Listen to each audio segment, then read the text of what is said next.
Hi, it's been a while since I've done a video. I've had some internet issues regarding, in Australia we're changing to Nbn network, which is a fibre optic network, which is supposed to be faster, but everybody complains. And Telstra, the main company with all the infrastructure, the original telecommunications company of Australia. See, the Nbn's a government thing, a push, which is fiber optics, but it's just as slow as the normal internet because everybody's house is copper wiring. So unless they rewire your whole internal house or what's going to your house from the fiber optics, it'll just go as slow. It goes fast down the fiber and then it just slows when it gets to the copper cable, so it's fucking pointless. But they're basically coercing people into changing to this Nbn thing. You have to do it because there won't be any other option. And it's happened to a lot of people. My friends, the same thing. They start to slow down your Wi-Fi. Even my 4G on my cell phone should have nothing to do with my home Wi-Fi, my home internet, but they coerce you. And hi Maggie, oh my god, I love Maggie. Yeah, they basically coerce you into, you have to do it, and if you don't get on the bandwagon quick enough, they cut your service and cripple your Wi-Fi and cripple your 4G and your mobile phone. Hey Maggie,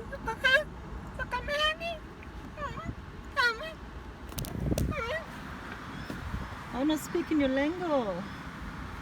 Sorry, buddy. Get mixed up with the cocky language and the Maggie language. But anyway, I'm just a birdie person.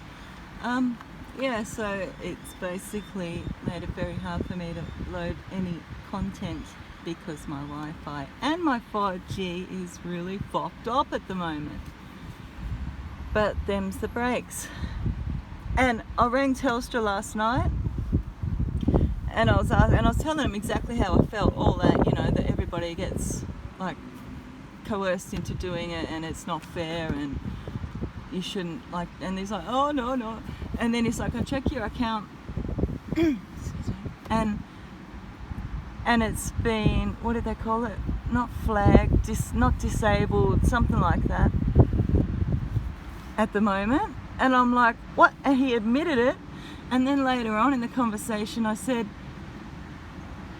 well, can you undisable my account so it's more fluent, basically. I can't remember the exact words. No, you've been a customer for 23 years. You don't have any problem. It's like, bullshit. Liar. Fucking liar. You just told me before that my account, and that's the reason for the ass fuckery. Anyway, it was pretty annoying, and I wished I taped that conversation because they tape my conversations. So I should say to them at the start, hello, do you mind if I record this fucking phone call because you're annoying the shit out of me? And most of them I can't understand. I know some people can't understand me, and that's a fair call. I mumble sometimes and shit, but I can't understand these Telstra people. Like, this lady, a different lady was on the phone and she's like, why don't you check me on wobble? I'm like, what's a wobble? She was saying check your mobile. I'm like, what's a wobble? She was like Filipino American or something. And I don't have problem with accents. I fucking love accents. I fucking love the world. I love all the different culture. I just love it. But people from Telstra, I don't know what it is. And Robert can understand them, and I don't know how I can understand them. Like, this is my thing. I can understand accents and shit, but I can't understand these people. Any of them, whatever accent it is, Indian, Filipino, whatever it is, I cannot fucking understand it. And I was laughing, and I'm like, how the fuck can you understand this shit while we're on the phone? I'm like, it must be just the key words, right? You're just tuning into the key words. Check your wobble. What's a wobble? Fuck. And yeah, I'm just taking a breath because the coronavirus stuff is just crazy, and I just wanted to get away from people. But you have to go out in public, and I haven't stockpiled a shitload of toilet paper. I've only got 2 packs, like 15 or something at this point, and maybe 10 packs of tissues. Now all the baby wipes are gone. I bought about 3 packs of those the other day. Yeah, it's insane, and I don't think it's going to stop because people are just going to keep buying it whenever they see it. Yeah, it's a worry for elderly and stuff, that, or anybody in the care industry that can't get a hold of basic goods. I don't think the whole shops are going to shut down. Like, even in China, they still had shops open during the worst part of it. But the thing is, and I'm a habitual face toucher. I just can't stop touching my face and my eyes, and I'm like, don't do it. When you're out in public, you know, you got to go home, you got to wash your hands. I don't like the anti-bac hand wipes. They're really shitty and they smell like crap. They've got all artificial crap in them, so they really stink. And even when you get home and you wash your hands, you can't get the smell off. So I don't like them. And I'm a habitual face toucher, and so I'm just like using my shirt just to,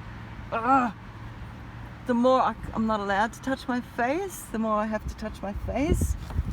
Itchy nose, itchy eyes, just for the hell of it, you know. Excuse my swearing today. I'm just really, I don't know. Just me.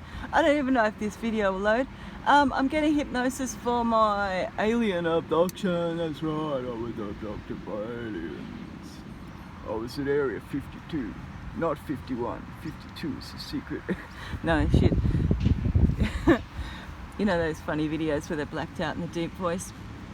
No, but for real. And I've been like on a psychic lockdown.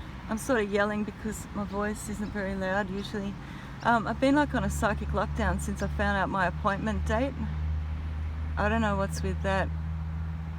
I'm just like, I can't wait. I'm totally psyched. And I hope to God I can go under hypnosis. What if I don't go under?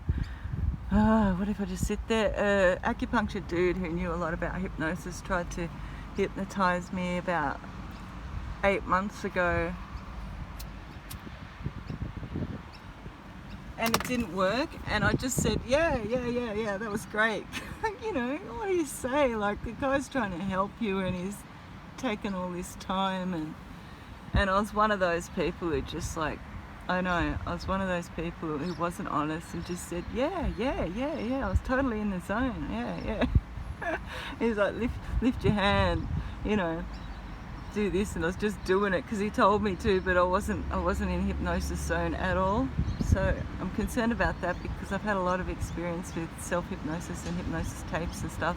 And she's also female, which I find it a lot harder to go into that zone when a female is talking to me. So I just pray to God she's got one of those really relaxing voices. Otherwise, I'll just be sitting there and I'll probably lie to her afterwards and say, yeah, that was awesome. I was totally in the zone. I lied. Like, it's not a good thing when people just do that. You know, I understand the motivations, but it depends, doesn't it? It depends. But I find that in a lot of paranormal stuff, people will just go, yeah, I see it, I feel it, you know. It's like, is it mass hysteria, or are they just like agreeing because they want to be nice? That's the question. Yeah, it's a big topic, that one. Oh, this guy thinks I'm watching him, so I'll just pan this way. The legitimacy of a lot of paranormal players, groups, YouTube channels, whatever you want to call them. There's only like a few that are really legit, unfortunately. And it hurts my heart a little. Like, maybe some just should call it entertainment, because it's a bit of an injustice to the cause of trying to find out stuff when people just like act and get a bit silly about it. But at the same time, some of the communities, I'm not talking about anyone in particular obviously, but there's a lot of communities that are really good people in there and everything, so I totally understand the people who stand by their morals and don't just make up shit. Like, that's just the most awesome thing. And yeah, sometimes of course it's going to be boring, but you know, depends which channel you watch, sort of thing.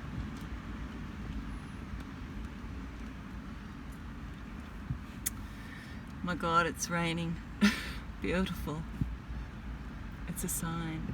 I mean, anything could be a sign, but come on. I'm just starting to waffle now. Yeah, I'm totally psyched about early April.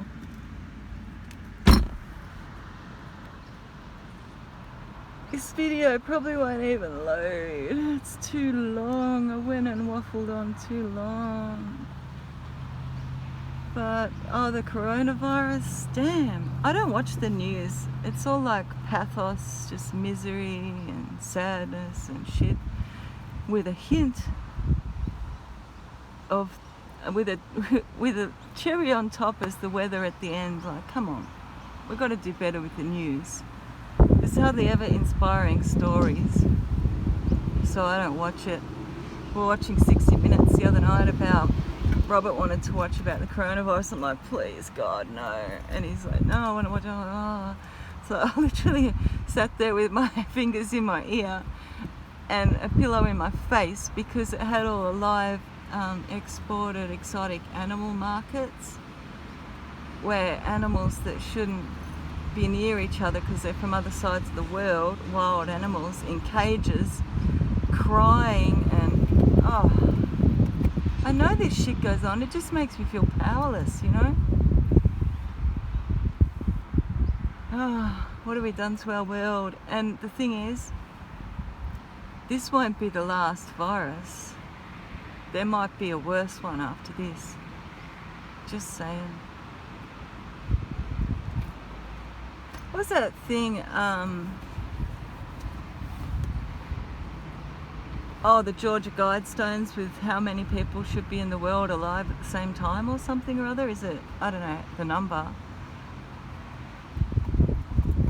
Yeah, it makes you wonder, all the conspiracy theories.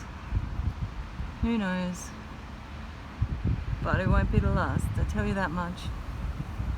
I intend to be a carrier and not be affected by it. Like a seagull, full of germs but functioning just fine. I'm alive, I'm zen with the germs. Zen with the germs. Okay. Oh yeah, and people just like want to get flueVaxes now, like last year's flueVax, which has nothing to do with the coronavirus, and everybody who didn't want to be vaccinated now wants to be vaccinated. And you really got to be informed about how old the vaccination is, and they're always last year with the flueVax. And also they make people really sick as soon as they have it. Is being really sick a good way to confront the coronavirus? I've known 2 people that had like severe influenza straight after getting a flueVax, and then chickenpox. I myself actually had pleurisy after the flueVax. This is in the 90s, and they say it's not a living virus that they put in you. Well, if it's not, why does it make you sick? And when you ask a health professional, they'll just say, well, it's the immune system kicking into order. Bullshit, it's because you're sick. So just think about it. Do you want to be really sick and then because you're really sick and your immune system is compromised, you're more likely to contract the coronavirus, the corona. I know, shit, why would you want to do that? Just think about it.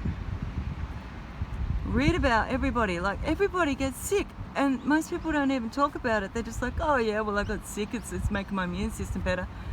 Yeah, okay, but right now is probably not the best time to get sick. Alright, just my thoughts for today. A bit random, bit of a waffle, bit of a rant. It's nice to get into some semi-fresh air anyway, away from all the coronas.